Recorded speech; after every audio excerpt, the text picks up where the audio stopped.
தமிழீழ மண்ணில் நடந்தேறிய மாபெரும் இனப்படுகொலைக்கு சர்வதேச நீதி விசாரணையை நடத்து. செம்மணியில் கொத்து கொத்தாய் என் தாய் தந்தை பிள்ளை செல்வங்களின் மனித எலும்புக்கூடுகள் எங்கு தோண்டினாலும் எழுந்து வந்து நீதி கேட்டுக் கொண்டிருக்கிற பேர் அவலத்திலே கருத்தில் கொண்டோம். எங்கள் செந்தமிழ் நாடு வந்தவரை வாழ வைத்த நாடு, வந்தவரை ஆள வைத்த நாடு இன்று என் மண்ணில் எல்லா உரிமைகளையும் இழந்து சொந்த மண்ணில் நாளை அகதிகளாக மாறுகின்ற பேரவலத்தை நோக்கி நகர்ந்து கொண்டிருக்கிற இந்த சூழலில் அதை தடுத்து நிறுத்த வேண்டும் என்கிற கோரிக்கைகளை முன்வைத்து இந்த மாபெரும் ஆர்ப்பாட்டத்தை ஒன்றிய மாநில அரசுகளை வலியுறுத்தி நடத்தி கொண்டிருக்கிறோம். இந்த நிகழ்வுக்கு எனது அழைப்பை ஏற்று வருகை தந்து மிகச் சிறப்பான தமிழ் சமூகத்திற்கான உரையை ஆற்றி அமர்ந்திருக்கின்ற என்னுடைய பேர் அன்புக்குரிய நண்பர் முன்னாள் சட்டப்பேரவை உறுப்பினர் தமிழ் தேசிய தளத்தில் தொடர்ந்து பணியாற்றி வருகின்ற அருமை அண்ணன் தனியரசு அவர்களே, உடல்நிலை காரணமாக வர முடியாமல் வாழ்த்து அனுப்பியிருக்கின்ற என் அருமை நண்பர் KM ஷரீப் அவர்களே, இந்த நிகழ்ச்சியில் தமிழ்நாடு முழுவதும் இருந்தும் கன்னியாகுமரியில் தொடங்கி இங்கே திருவள்ளுவர் எல்லை வரையிலும் நம்முடைய கர்நாடகா எல்லையில் தொடங்கி கேரளா எல்லை கோயம்புத்தூர் பொள்ளாச்சி எல்லை வரையிலும் இருக்கின்ற அத்துணை பகுதிகளிலும் இருந்தும் ஆயிரம் ஆயிரம் ஆயிரமாய் அணிதிரண்டு வந்திருக்கிற என் அனைத்து உறவுகளே, உங்கள் அனைவருக்கும் என் நெஞ்சார்ந்த நன்றியை உங்கள் பொற்பாதங்களில் காணிக்காக்குகிறேன். இந்த செய்தியை நாளைக்கு உலகம் முழுவதும் எடுத்துச் செல்லுகின்ற எனதருமை பத்திரிகை ஊடக நண்பர்களே, அனுமதி அளித்து பாதுகாப்பு அளித்திருக்கிற எனதருமை காவல்துறை நண்பர்களே, இந்த இன மீட்சிக்கான போராட்டத்தில் தமிழ் சமூகத்தின் வாழ்வுரிமையான போராட்ட களத்தில் இங்கு பல்வேறு துன்பங்கள், துயரங்கள், இன்னல்கள், பொருளாதார நெருக்கடிகள் எல்லாவற்றையும் எதிர்கொண்டு தமிழக வாழ்வுரிமை கட்சியின் அன்பான வேண்டுகோளை ஏற்று இங்கு மணி 7:30 ஆகிறது. இந்த அளவில் கூட எழுந்திருக்காமல் என் கண்ணுக்கு எட்டிய தூரம் வரையிலும் ஆயிரம் ஆயிரமாய் திரண்டு வந்து அமர்ந்திருக்கிற என் உறவுகளே, மிக சில நிமிடங்களில் என் உரையை நிறைவு செய்கிறேன். இந்த கோரிக்கையை பிரதானப்படுத்தி, இந்த கோரிக்கையை வலியுறுத்தி எனக்கு முன்னால் பேசிய என் அண்ணன்மார்களும் என் தம்பிமார்களும் என் தோழமை ஆளுமைகளும் மிகச் சிறப்பாக எடுத்துரைத்திருக்கிறார்கள். பக்கத்து 10 மைல் தூரத்தில் 2 லட்சம் மக்களை இனப்படுகொலைக்கு கொடுத்தோம். அதற்கு முன்புக்கு பல ஆயிரம் மக்களை கொடுத்திருக்கிறோம். இன்றைக்கு எலும்புக்கூடுகளாக வந்து கொண்டிருக்கிறது. தமிழ்நாட்டை ஆளுகின்ற மாண்புமிகு தமிழ்நாடு முதலமைச்சர் என் அன்புக்குரிய தளபதி அவர்களுக்கான ஒரே ஒரு வேண்டுகோள் தான். அந்த வேண்டுகோள் மாண்புமிகு மறைந்த அம்மையார் ஜெயலலிதா அவர்கள் நிறைவேற்றியது போல் ஈழத்தில் நடந்தது இனப்படுகொலை என்றும் அதற்கு சர்வதேச நீதி விசாரணை நடத்த வேண்டும் என்றும் ஒரு பொது வாக்கெடுப்பை நடத்தி உலகம் முழுவதும் வாழ்கின்ற என் ஈழ உறவுகளிடம் இந்த வாக்கெடுப்பின் ஊடாக ஒரு தனித்தமிழ் அரசை உருவாக்கி தருவதற்கு நீங்கள் தலைமையேற்றிருக்கிற திராவிட முன்னேற்ற கழக தலைமையிலான கூட்டணி கட்சிகள் அதற்கான தீர்மானத்தை நிறைவேற்றுங்கள் என்பதுதான் உங்களிடம் எங்களுக்கு இருக்கிற கோரிக்கை. அடுத்த கோரிக்கை, இது ஈழம் சார்ந்து உங்களுக்கு நாங்கள் வைத்த கோரிக்கை. அடுத்த கோரிக்கை, இங்கே தமிழ்நாடு வந்தவர்களின் வேட்டைக்காடாக மாறி வருகிறது. எங்கு திரும்பினாலும் வடவர்கள், எங்கு திரும்பினாலும் வடவர்களுடைய அரசு, நம்முடைய தமிழக அரசு அலுவலகங்களிலும் ஒன்றிய அரசு அலுவலகங்களிலும் 90% மேலும் எங்கு திரும்பினாலும் அவர்கள் தான் இருக்கிறார்கள். இந்த நிலை மாற வேண்டும். கொலை, கொள்ளை, கற்பழிப்பு, வழிபறி, திருட்டு என்று எல்லா நிகழ்வுகளிலும் நீக்கமர வடநாட்டு கும்பல்கள் இந்த அட்டுழியத்தை, இந்த அநியாயத்தை, இந்த அக்கிரமத்தை செய்து கொண்டிருக்கிறான். ஆதலால் இங்கே எவன் வருகிறான், எவன் போகிறான், எந்த பணிக்கு வருகிறான், அவன் குற்ற பின்னணி என்ன, அவன் யார், எந்த மாநிலத்தை சேர்ந்தவன், எந்த நோக்கத்திற்காக வருகிறான் என்பதை ஆய்ந்து அறிந்து அந்தந்த மாவட்ட ஆட்சித்தலைவர் அலுவலகங்களிலும் காவல் நிலையங்களிலும் முறைப்படுத்துகிற ஒரு முறைமை, ஒரு சிஸ்டம், அதை நடைமுறைப்படுத்துங்க. அதுதான் வடகிழக்கு மாநிலங்களில் இருப்பது போல் ஸ்டேட் என்ட்ரி லைன் பர்மிட் முறை. அந்த முறையை செய்வதற்கு தமிழ்நாடு முதலமைச்சர் அவர்களே உரிய நடவடிக்கைகளை மேற்கொள்ளுங்கள் என்று சொல்லுகிறோம். எனக்கு முன்னால் பேசி எனதருமை ஆளுமைகள் குறிப்பிட்டது போல் இந்த நாட்டில் வடக்கன் வரவே கூடாது, அவன் எந்த பணிகளையும் செய்யவே கூடாது என்று நான் சொல்லவில்லை. அதை முறைப்படுத்தி கண்காணித்து எந்த நோக்கத்திற்காக வருகிறானோ அந்த நோக்கம் நிறைவேறிய பிறகு அவனுடைய தாயக மண்ணுக்கு செல்வதை உறுதி செய்யுங்கள் என்று சொல்லுகிறோம். இன்றைக்கு தமிழ்நாட்டில் ஒரு புள்ளி விவர மூத்த பத்திரிகை நண்பர்கள் சொல்லுகிறார்கள், 1.5 கோடி பேருக்கு மேற்பட்ட வட இந்தியர்கள் இந்த மண்ணில் வாழ்கிறார்கள். அதிலே சுமார் 70 லட்சத்துக்கு மேற்பட்டவர்கள் 2026 தமிழ்நாடு சட்டமன்ற தேர்தலில் வாக்களிக்க இருக்கிறார்கள். இங்கே ஒரே ஒரு அதிகாரம்தான், அரசியல் அதிகாரம். ஒரு 90% இந்த தாய் நிலத்துக்கு சொந்தமான தமிழர் கைகளில் இருக்கிறது. அதையும் கைப்பற்றிக் கொள்வதற்காக, அதையும் எங்களிடமிருந்து தட்டி பறிப்பதற்காக வட இந்தியர்கள் என்கிற பெயரில் RSS சங் பரிவார கும்பல்கள் கும்பலாக கொண்டு வந்து குவிக்கப்படுகிறார்கள். பீகாரில் நீக்கம் செய்யப்பட்டிருக்கிற 60 லட்சம் பேரில் ஒரே மாநிலத்தைச் சேர்ந்த 6,50,000 பீகாரிகள் தமிழ்நாட்டில் வாக்காளர்களாக சேர்ப்பதற்கு விண்ணப்பித்திருக்கிறார்கள் என்று சொல்லுகிறார்கள். அது விண்ணப்பிப்பதற்கு என்று அஸ்ஸாம் பவன் என்று ஒன்றை உருவாக்கி இருக்கிறார்கள். அதற்கு ஒரு தலைமைச் செயலாளர் இங்கு நியமனம் செய்யப்பட்டிருக்கிறார்.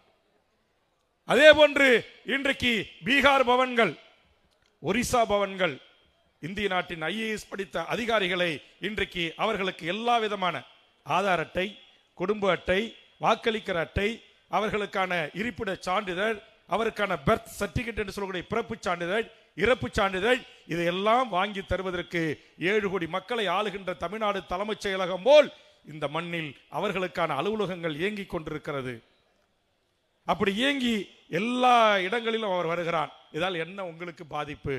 என் மொழி சிதைகிறது, என் பண்பாடு சிதைகிறது, என் நாகரிகம் சிதைகிறது, என் தொன்மை, என் வரலாறு, என் இலக்கிய இலக்கண வளம் மாறுகிறது. இன்றைக்கு ஹோலி பண்டிகை தமிழன் கொண்டாட தொடங்கிவிட்டான். மும்பாயில் கொண்டாடிய விநாயகர் சதுர்த்தி ஊர்வலங்கள் இந்த மண்ணில் மாட்டு வண்டி, டயர் வண்டி போய் இன்னைக்கு லாரிகளிலும் டிராக்டர்களிலும் கொண்டாடுகிறான். ஒரு காலத்தில் கொண்டாடினோம் தமிழர்கள். 30 ஆண்டுகளுக்கு முன்பாக வீடுகளிலே ஒரு பசும்பாட்டு சாணியை எடுத்து ஒரு அருகம்புல்லை வைத்து தூக்கி குளத்திலே, குட்டையிலே, கேணியிலே போட்டு விடுவார்கள், முடிந்துவிடும். இன்றைக்கு அது கலவர பூமியாக மாறுகின்ற விழாவாக மாற்றப்பட்டு இருக்கிறது. இன்றைக்கு தாய் தமிழ்நாட்டு பிள்ளை செல்வங்கள் தொலைக்காட்சி விவாதங்களிலே மூத்த பத்திரிகையாளர்கள் கேள்வி எழுப்புகின்ற போது ஐ டோன்ட் நோ தமிழ்ன்றான். யாரால? இவர்களால. ஹாப்பி ஸ்ட்ரீட் என்கிற கலாச்சார சீரழிவு நடனங்கள் இந்த மண்ணில், நட்சத்திர விடுதிகளிலே டிஸ்கோ என்கிற பண்பாட்டு சீரழிவு வடவர்களின் ஆதிக்கத்தினால் இங்கே தொடர்வண்டி நிலையங்களை முன்பதிவு செய்து நாம் அமர்கின்ற இடங்களில் அவன் வந்து உட்கார்ந்து கொண்டு நம்மை இழுத்து வெளியே வீசிவிட்டு நம்மிடத்தில் சண்டை போடுகிறான். நம்மளை பேசக்கூடாத மொழியில், அவன் மொழியில் நம்மளை திட்டி தீர்க்கிறான். காவல்துறை தடுக்க போனால் காவல்துறை அடிக்கிறான். இன்றைக்கு வணிகங்கள் முற்றுமுதலுமாக மண்ணடியிலே, காசி செட்டி ஸ்ட்ரீட்டிலே என் தமிழ் முஸ்லிம்களிடம் இருந்த ஒட்டுமொத்த இன்னைக்கு வணிகங்கள் எல்லாம் அவன் கைக்கு போய்விட்டது. எங்கள் அருமை சட்டப்பேரவை உறுப்பினர், எனது அருமை நண்பன் தனியரசு கொங்கு மண்டலத்தில் இருந்து எங்கள் மஞ்சள் வணிகம் ஒட்டுமொதம் ஏற்றுமதி இறக்குமதி அவன் கட்டுப்பாட்டுக்கு போய்விட்டது. எங்கள் தங்க வணிகம் எங்கள் ஊர் செட்டியார்மார்கிட்ட இருந்துச்சு, அவங்கிட்ட போச்சு. எங்க சேலத்தில் கொலுசு வணிகம் எங்க ஊர் ஆச்சாரி தமிழர்கள் கையில் இருந்துச்சு, இன்னைக்கு அவங்கிட்ட போச்சு. இன்னைக்கு எங்ககிட்ட இருந்த எல்லா வணிகங்களும் பொருளாதாரமும் கொஞ்சம் கொஞ்சமாக இன்றைக்கு வடநாட்டு கும்பல்களால், சாதாரண உழைக்கின்ற தொழிலாளிகளை வெளியேறுங்கள் என்று நாங்கள் சொல்லவில்லை.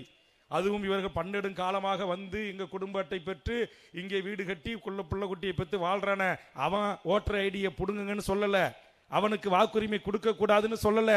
நரேந்திர மோடி 2014 ஆட்சி அதிகாரத்திற்கு வந்த பிறகு அடிமை OPS அவர்களை பயன்படுத்தி தமிழ்நாடு அரசு பதவிகளில் எப்படி தமிழருக்கு வேலை இல்லாத ஒரு நிலையை உருவாக்குவதற்கு இந்திய நாட்டைச் சேர்ந்த எவர் வேண்டுமானாலும் வேலைக்கு வரலாம் என்று ஒரு சட்டத்தை இயற்றி பாதுகாப்பு தந்தார்.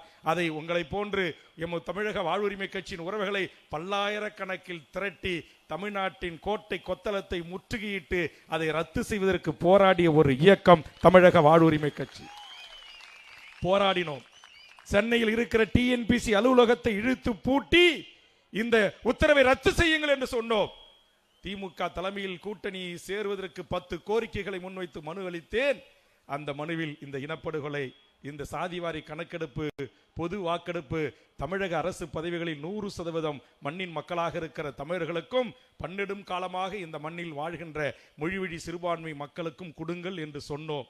இன்று கூட அந்த சட்டம் சிறிது மாற்றப்பட்டிருக்கிறது. முழுமையாக என் தாய் தமிழ் உறவுகளுக்கு அந்த 100% வேலை உறுதி சட்டம் இயற்றப்படவில்லை. தனியார் துறைகளில் தமிழ்நாட்டில் தமிழர்களுக்கு வேலை வாய்ப்பு உரிமை சட்டம் இல்லை. குஜராத்தில் இருக்கிறது, ஆந்திராவில் இருக்கிறது, கர்நாடகத்தில் இருக்கிறது, பீகாரில் இருக்கிறது. ஆனால் தமிழ்நாடு வந்தேரிகளின் வேட்டைக்காடாக மாறி நிற்கிறது. ஆக இதைத்தான் ஒரு ஜனநாயக ரீதியா சட்டமன்றத்தில் 4 ஆண்டு கரடியாக நான் கத்தினேன். சட்டம் இயற்றுங்கள் என்று சொன்னேன், இயற்றப்படவில்லை. வேண்டுகோள் வைத்தேன், நிறைவேறவில்லை. ஆதலால் தான் இங்கே எனக்கு முன்னால் பேசி எனதருமை ஆளுமைகள் குறிப்பிட்டது போல் தமிழ்நாட்டின் அரசியல் கட்சி தலைவர்கள் எல்லாம் தேர்தல் வாக்குக்காக மாநாடு நடத்தி கொண்டிருக்கிறார்கள், தேர்தல் வாக்குக்காக பிரச்சாரத்தில் ஈடுபட்டு கொண்டிருக்கிறார்கள். என் இனம் செத்து மடிந்ததற்கு நீதி கிடைக்கவில்லை, அதுக்கு நீதியை தாருங்கள் என்று நான் உங்களை அழைத்து இங்கு கண்டன போராட்டம் நடத்தி கொண்டிருக்கிறேன். தமிழ்நாட்டில் நாங்கள் வாழ முடியவில்லை, வந்தவன் எங்களை அடிக்கிறான், வந்தவன் எங்களை உதைக்கிறான். தடுக்க சென்ற என் தமிழ்நாட்டு காவல்துறையை அவன் கைது செய்து வைக்கிறான். சிந்தாதிரிப்பேட்டையில் காவல் ஆய்வாளர் தாக்கப்பட்டார், நாமக்கல்லில் தாக்கப்பட்டார், பெருந்துறையில் தாக்கப்பட்டார், ஈரோடில் தாக்கப்படுகிறான். கடந்த வாரம் கூட ஒரு தமிழன் திண்டுக்கல்லில் அடித்து கொலை செய்யப்பட்டான் இந்த வந்தேரி கும்பல்களால். இதை கேட்பதற்கு நாதி இல்லையா? நான் இன வெறியை ஊட்டவில்லை, இன ரீதியாக வடவர்களை பார்த்தால் அடி உதை என்று சொல்லவில்லை. அவன் உழைக்கின்ற வர்க்கம் பாட்டாளி வர்க்கம். நான் அவனுக்கும் 8 மணி நேர வேலையை உறுதி செய்ய, அவனுக்கு ESI கொடு, PF கொடு, ஒழுகாத வீடு கொடு, மருத்துவம் கொடு, எல்லாம் கொடு. ஆனா ஒரு நிறுவனத்தில் பணி செய்ய வரான்னா அந்த பணி ஒப்பந்தம் முடிந்து விட்ட பிறகு அவன் சொந்த மண்ணுக்கு திரும்புவதை உறுதி செய். இங்கு வாக்காளர் அட்டை தராத, அது மோடியினுடைய அஜெண்டாவோடு வந்து இறக்கப்படுகின்ற RSS சங் பரிவார கும்பல்கள் இதை நாளைக்கு கலவர பூமியா மாத்துவான். தமிழன் இங்கு ஒரு தாய் பிள்ளையாக வாழுகிறோம். அங்கொன்றும் இங்கொன்றுமாக ஒரு சாதி கலவரங்கள் நடக்கலாம், ஆனால் மத கலவரம் இல்லாத பூமியாக எங்கள் தமிழர் நிலம் இன்றைக்கு பண்பட்டு இருக்கிறது. இதை பாழாக்குவதற்கு வானர கும்பல்கள் வந்து இறங்குகிறான். வடநாளில் உத்தரப்பிரதேசத்திலே ஹோலி பண்டிகையின் போது ஒரு மூடி இருக்கிற பள்ளிவாசலை ஒரு மிகப்பெரிய மரத்தை கொண்டு நூற்றுக்கணக்கான RSS வானர கூட்டங்கள் ஒன்று சேர்ந்து அந்த பெரிய மரத்தை எடுத்து அந்த கேட்டை உடைத்து உள்ளே சென்று அங்கு தொழுது கொண்டிருந்த இஸ்லாமியர்களையும் தாய்மார்களையும் தாக்கினார்கள். மாட்டுக்கரியின் பெயரால் மனிதத்தை படுகொலை செய்தார்கள். இந்த அநியாய அக்கிரமங்கள் எல்லாம் இங்க மாமனாக, மச்சானாக, அண்ணனாக, தம்பியாக அவன் ஏற்றுக்கொண்ட மார்க்கத்தின் அடிப்படையில் இஸ்லாமியனாக இருப்பவனை ஒரு வெறுப்பு பிரச்சாரத்தை உருவாக்கி தருகின்ற அந்த சங் பரிவார கும்பல்கள், வானர கும்பல்கள் இன்றைக்கு இங்கு அதிகாரத்துக்கு வர துடிக்கிறான். சில ஆண்டுகளுக்கு முன்பு செங்கல்பட்டில் நாடாளுமன்ற உறுப்பினராகவும் சட்டமன்ற உறுப்பினராகவும் ஹீராசந்த் என்கிற ஒரு மார்வாடி வட்டி கடை வைக்க வந்தவன் MP இருந்தான். அண்ணன் தனியரசுக்கு தெரியும் நினைக்கிறேன். நம்முடைய திருவண்ணாமலை கோவிலில் முதல் மரியாதை திருவண்ணாமலையினுடைய நகரமன்ற தலைவராக இருந்த பவுன்குமார் என்கிற வட்டிக்கடைக்காரனுக்கு அளிக்கப்பட்டது எத்தனை என் தாய் தமிழ் உறவுகளுக்கு தெரியும். சவுகார் பேட்டையில் இந்தியில் போஸ்ட் அடின்னு சொல்றான். இந்த நாட்டுடைய முதலமைச்சராக இருக்கிற திமுக கழகத்தை பார்த்து ஓட்டுக்காக அடித்தார்கள் அந்த கட்சியினுடைய இந்நாள் மந்திரிகள், அன்றைய மாவட்ட செயலாளர்கள். ஆக ஓட்டுக்காக நாளைக்கு அவன் வீட்டிலும் போய் அவனை கட்டி அணைத்து பரஸ்பரம் அன்பு செலுத்தி ஜி இங்கே என் அருமை நண்பர் சொன்னது போல் ஜி வாக்களிங்கள் என்கிற அவலத்துக்கு தமிழன் சென்று விடுவான். இங்கு ஆளுகின்ற கட்சிகள் சென்று விடும், தேசிய கட்சிகள் சென்று விடும், தமிழருடைய தனித்துவ அடையாளங்கள் பாழா போய்விடும், தமிழ் இனம் அழிந்துவிடும், தமிழ் மொழி கலப்பு ஏற்படும், தமிழ் சிதவு ஏற்படும். இங்கு தமிழனுக்குரிய அத்தனை பெருமைகளையும் இன்றைக்கு நிர்மூலமாக்கி அதன் ஊடாக அரசியல் அதிகாரத்தை கைப்பற்றி கொள்ளலாம் என்று நினைக்கின்ற சங் பரிவார RSS கும்பலின் திட்டம்தான் வடவர்களின் திட்டமிட்டு இறக்குமதி. அந்த திட்டமிட்டு இறக்குமதியை தான் தமிழ்நாடு முதலமைச்சர் அவர்களே தடை செய்யுங்கள், அதை கண்காணியுங்கள். அவர்களுக்கு வாக்களி உரிமை தராதீர்கள். இங்கே எத்தனையோ சேட்டு மார்வாடி 50 வருஷம் 100 வருஷமா வந்துட்டான். அவன் வந்து ஓட்டு போட்டுட்டு இருக்கிறான், குடும்பத்தோட இங்க வாழ்றான். அவனை அடிச்சு பேக்கப் பண்ணுங்க நான் சொல்லல, அவனுக்கு ஓட்டுரிமை கொடுக்க கூடாதுன்னு சொல்லல. ஆனா திட்டமிட்டு என் வாக்குரிமையை மைனாரிட்டி என்று சொல்லக்கூடிய சிறுபான்மை ஆக்கி அவர்களை பெரும்பான்மை ஆக்கி, இன்னைக்கு ஒரு தொகுதியில் எம்எல்ஏ ஜெயிக்கிறதுக்கு 50 ஓட்டு 100 ஓட்டு 5 ஓட்டு 1 ஓட்டு முக்கியம். அப்படி இன்னைக்கு 6,50,000 பேர் ஒரு பீகார்காரன் வந்தானா, அப்ப உத்தரப்பிரதேச ராஜஸ்தானுக்காரன், குஜராத்துக்காரன், டெல்லிக்காரன், மத்திய பிரதேசக்காரன், பீகார்காரன் என்று எல்லா மாநிலத்திலிருந்து எத்தனை லட்சம் பேர் வாக்காளருக்கு மனு செய்திருப்பான். அவர்கள் எல்லாம் வாக்காளர்களாக மாறினால் தாய் தமிழர் நிலம் என்னவாக இருக்கும்? தாய் தமிழரின் பிரதிநிதியாக எவன் வருவான் என்பதை தயவு செய்து நீங்கள் சிந்திக்கணும். அதற்காகத்தான் இந்த கூட்டம். இப்படி தமிழக வாழ்வுரிமை கட்சியின் தலைமையின் வேண்டுகோளை ஏற்று அத்துணை தலைவர்களுடைய உழைப்பு, இங்க நான் பல பேருக்கு நன்றி சொல்லணும். இன்னும் கட்சியில முழுசா உட்கட்சி தேர்தல் நடந்து முடியல, இன்னும் பல பேருக்கு பொறுப்பு தரல.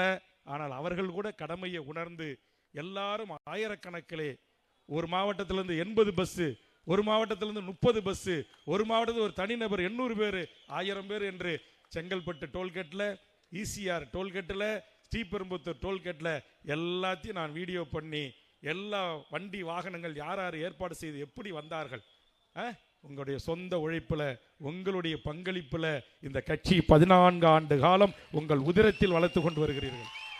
நான் அழைப்பது என்னை முன்னிலைப்படுத்துவதற்கோ அல்லது என்னை சார்ந்தவர்களை முன்னிலைப்படுத்துவதற்காக அல்ல. நான் இந்த போராட்டங்களை எல்லாம் நீங்க கூர்மையாக கவனித்தீர்கள் என்று தெரியும். கூர்மையாக கவனித்தீர்கள் என்றால் உங்களுக்கு தெரியும், இந்த மண்ணுக்காகவும் இந்த மொழிக்காகவும் இந்த இனத்திற்காகவும் நடத்தப்படுகின்ற போராட்டம்.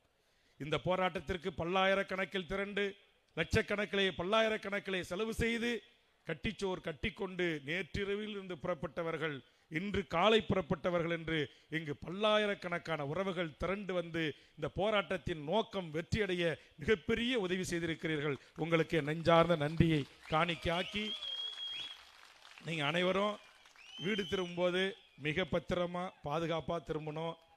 தமிழக வாழ்வுரிமை கட்சி உங்கள் பெரும் உழைப்போடு 14 ஆண்டு காலம் நடத்திய இந்த போராட்டத்தை ஒரு புத்தகமாக புதுவை கட்சியின் மாநில அமைப்பாளர்களில் ஒருவராக இருக்கிற தம்பி தமிழொலி தொகுத்திருக்கிறார். அதை எங்கள் தமிழ் தேசிய தளத்தில் இருந்து பணியாற்றுகிற என் பேரன்புக்குரிய அண்ணன் தனியரசு அவர்கள் அதை வெளியிட வேண்டும் என்று கேட்டு அதை நான் பெற்றுக்கொள்கிறேன். இனி வரும் காலங்களில் அது உங்கள் கைகளுக்கு வரும். அந்த வரலாற்றை நீங்களே ஒரு கணம் திருப்பி பாருங்க. நானே என்னை அறியாமல் கண் கலங்குகிறது அந்த பக்கங்களை பார்க்கின்ற போது. ஒவ்வொரு போராட்டத்திலும் எத்தனாயிரம் என் உறவுகள், எத்தனை போராட்டங்கள், இது நமது கட்சி தான் நடத்தியதா என்று ஆச்சரியக்குறி என்னை ஆச்சரியப்பட வைக்க செய்கிறது. அந்த அளவுக்கு அந்த தொகுப்புகள் அங்கே இருக்கிறது. அதையும் வாங்கி நீங்கள் கண்டிப்பாக படிக்க வேண்டும் என்று கேட்டு, அனைவரும் மிக பத்திரமாக மிக பாதுகாப்பாக உங்கள் இல்லம் திரும்புவதை உறுதி செய்ய வேண்டும் என்று கேட்டு, கடைசியா ஒரே ஒரு நிமிடம் நான் முழக்கமிடுகிறேன். அதை நீங்கள் திரும்ப முழக்கமிட்டு நாம் நிறைவு செய்யலாம். அனைவரும் எழுந்து நிற்குமாறு உங்களை அன்போடு கைகூப்பி கேட்கிறேன். தமிழக அரசே, தமிழக அரசே, தமிழக அரசே, தமிழக அரசே, சட்டமன்றத்தில் சட்டமன்றத்தில் சட்டமன்றத்தில் சட்டமன்றத்தில் தீர்மானம் நிறைவேற்று, தீர்மானம் நிறைவேற்று, தீர்மானம் நிறைவேற்று, தீர்மானம் நிறைவேற்று. ஈழத்தில் நடந்தது, ஈழத்தில் நடந்தது இனப்படுகொலை என்று, இனப்படுகொலை என்று தீர்மானம் நிறைவேற்று, தீர்மானம் நிறைவேற்று, நிறைவேற்று, நிறைவேற்று, நிறைவேற்று, நிறைவேற்று. உலகம் முழுவதும் வாழுகின்ற, உலகம் முழுவதும் வாழ்கின்ற ஈழ உறவுகளிடம், ஈழ உறவுகளிடம் ஐநா மன்றம் மூலம், ஐநா மன்றம் மூலம் பொது வாக்கு எடுப்பு, பொது வாக்கு எடுப்பு நடத்துவதற்கு நடத்துவதற்கு நடத்துவதற்கு நடத்துவதற்கு தீர்மானத்தை நிறைவேற்று, தீர்மானத்தை நிறைவேற்று. தமிழக அரசு, தமிழக அரசு, தமிழக அரசு, தமிழக அரசு, அழுத்தம் கொடு, அழுத்தம் கொடு, அழுத்தம் கொடு, அழுத்தம் கொடு. ஒன்றிய பாரதிய ஒன்றிய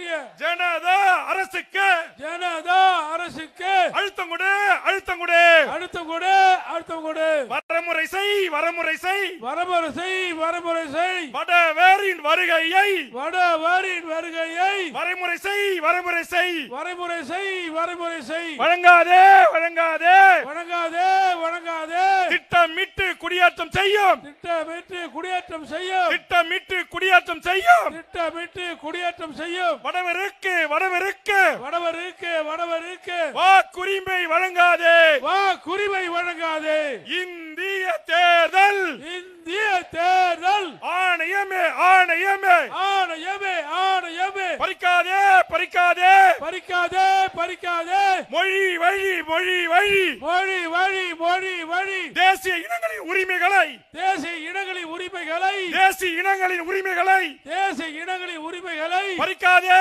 பறிக்காதே பறிக்காதே பறிக்காதே ஒன்றிய அரசே மோடி அரசே ஒன்றிய அரசே மோடி அரசே பறிக்காதே பறிக்காதே பறிக்காதே பறிக்காதே மொழி வழி தேசிய இனங்களின் மொழி வழி தேசிய இனங்களின் உரிமைகளை பறிக்காதே உரிமைகளை பறிக்காதே நிறைவேற்று நிறைவேற்று நிறைவேற்று நிறைவேற்று ஐநா மன்றத்தின் ஐநா மன்றத்தின் மூலமாக மூலமாக மூலமாக மூலமாக இனப்படுகொலைக்கு இனப்படுகொலைக்கு இனப்படுகொலைக்கு இனப்படுகொலைக்கு சர்வதேச விசாரணை சர்வதேச விசாரணை வேண்டும் என்கிற வேண்டும் என்கிற தீர்மானத்தை தீர்மானத்தை தீர்மானத்தை தீர்மானத்தை ஒன்றிய அரசே ஒன்றிய அரசே ஒன்றிய அரசே ஒன்றிய அரசே நிறைவேற்றி நிறைவேற்றி நிறைவேற்று நிறைவேற்று நிறைவேற்றி நிறைவேற்று நிறைவேற்று நிறைவேற்று ஒன்றிய அரசே நிறைவேற்று ஒன்றிய அரசே நிறைவேற்று மதிப்பு கொடு மதிப்பு கொடு மதிப்பு கொடு மதிப்பு கொடு